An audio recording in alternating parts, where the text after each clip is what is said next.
A good long time ago, when I was probably about 10 or 11, I can remember my dad playing a piece of music on the piano in the next room, and I was quite fascinated by what this piece of music might be. I heard it, it sounded really exciting.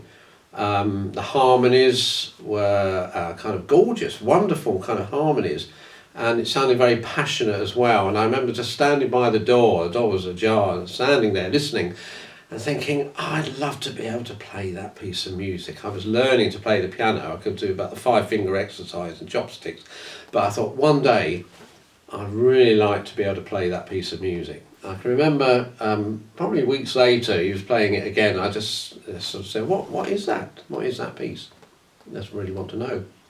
He said it was something like Brahms something. He said Scherzo or Rhapsody or something, G minor.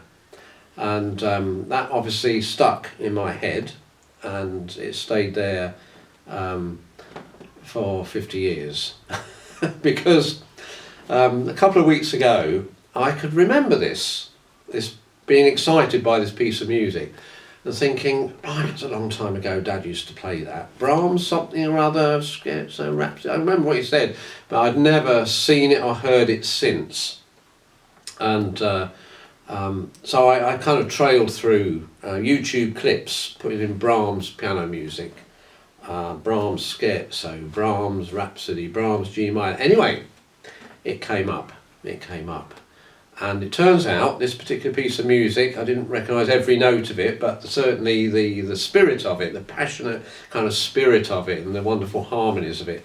Turned out it was Brahms' Second Rhapsody in G minor for piano solo. So I thought, wow, I'm going to order that. So I ordered it.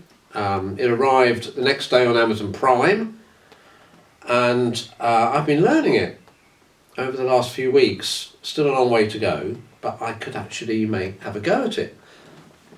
I thought, it's amazing that, thinking back, that something 50 years ago, a seed sown 50 years ago, has kind of finally growing and bearing fruit today. 50 years on, what he'd done then and what I was doing now, there was a connection.